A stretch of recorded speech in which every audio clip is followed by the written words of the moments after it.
Brought to you by NCBA Bank.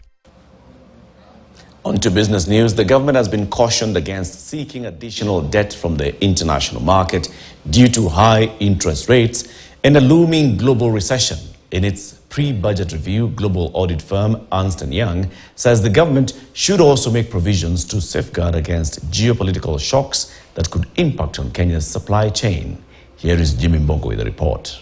In the financial year 2023-2024, the government is set to spend 3.68 trillion shillings as per the budget policy statement.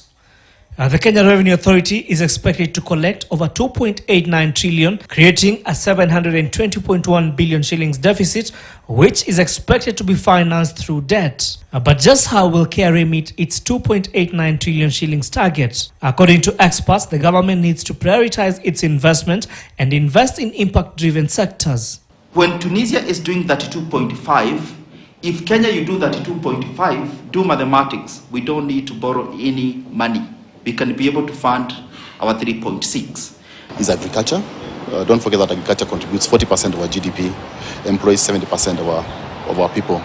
By focusing on it and maybe transforming it, we are likely to have a huge impact around job creation.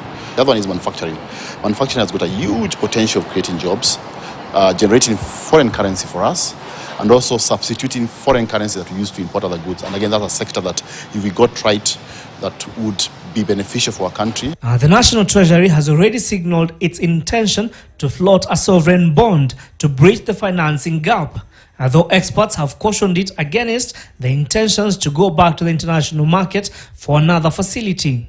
Experts know that the prevailing economic environment does not favor the move and could be costly owing to the high interest rates, a weaker shilling and a looming global recession.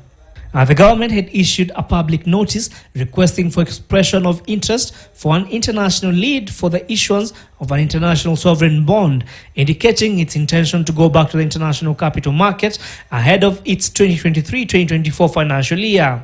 The move comes just weeks after the National Treasury made its intentions clear to Parliament that it will be seeking a concessional external loan to fund its 256 billion bullet repayment of its debut Eurobond, which was issued in 2014 and is set to fall due in the 2023-2024 financial year. So I don't think the market will be as open as it was when we first went there. So access to new money in that market segment, I think, is going to be quite challenging, except for those companies who are the green. Those countries that are on the green. Kenya seems to be more amber than green.